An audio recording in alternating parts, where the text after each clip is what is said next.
जब डॉक्टर निकलेगी तो प्रेरणा का स्रोत होगी। आज उस एरिया में एक भी लड़की डॉक्टर नहीं है। ऐसे ही दूसरा एक लड़का था जो पहले कोटा गया था, उस एरिया में एक भी डॉक्टर नहीं है। तो कम से कम एक लड़की और एक लड़का दोनों बाली क्षेत्र से डॉक्टर निकलेंगे तो ये सबके लिए गर्व की बात है। हर साल हमें ऐसे उदाहरण देना है और हर साल ऐसे बच्चों की सहायता करनी है।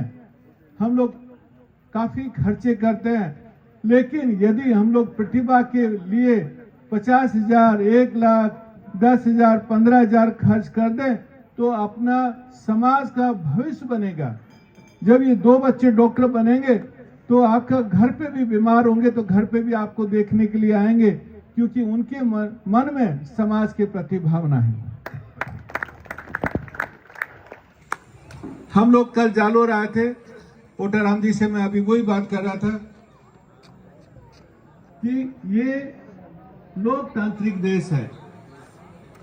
लोकतांत्रिक देश में सरकार दबाव से काम करती है। किससे काम करती है? दबाव से। और दबाव दोनों तरफ से होना चाहिए, सरकार से भी होना चाहिए और सड़क से भी। यदि सड़क से दबाव नहीं हुआ तो सरकार टस से मस नहीं होती है।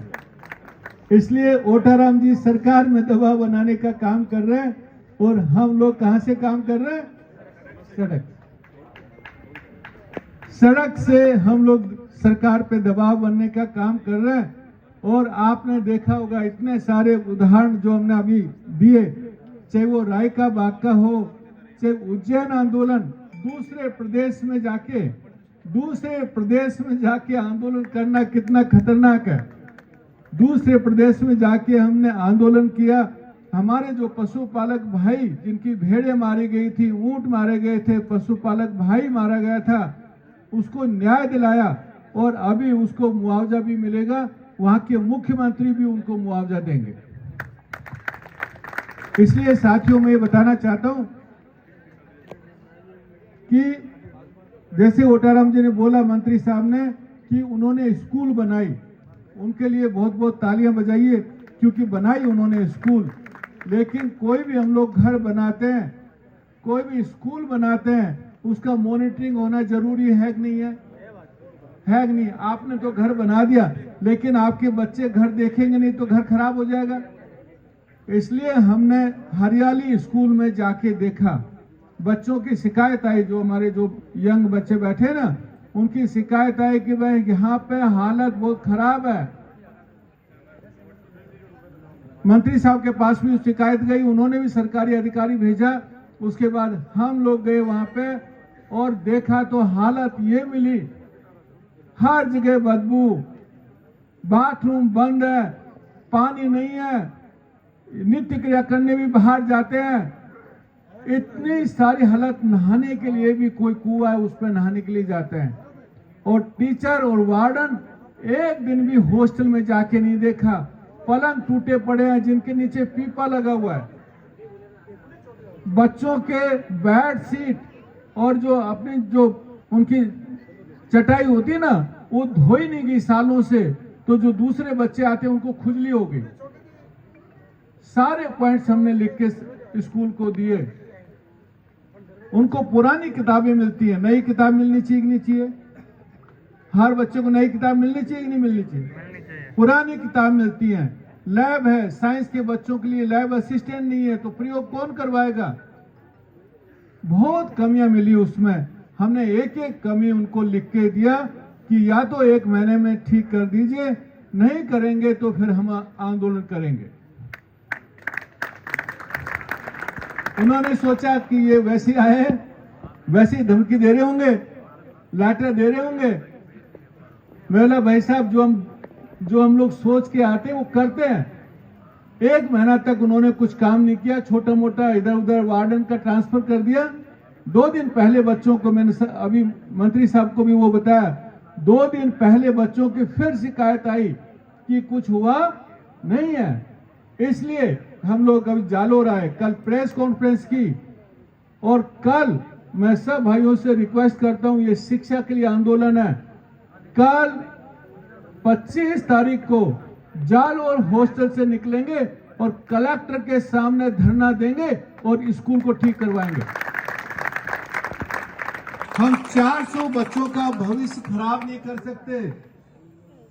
वो इन सबके लाडले हैं, ये माँ बैठी है उनके लाडले हैं। वहां जाके बंदी जीवन जिएंगे और जेल की तरह जीवन जिएंगे, वो अपना समाज कभी सहन नहीं करेंगे। और तो और देखिए कितनी हिमाकत बढ़ गई टीचर्स की।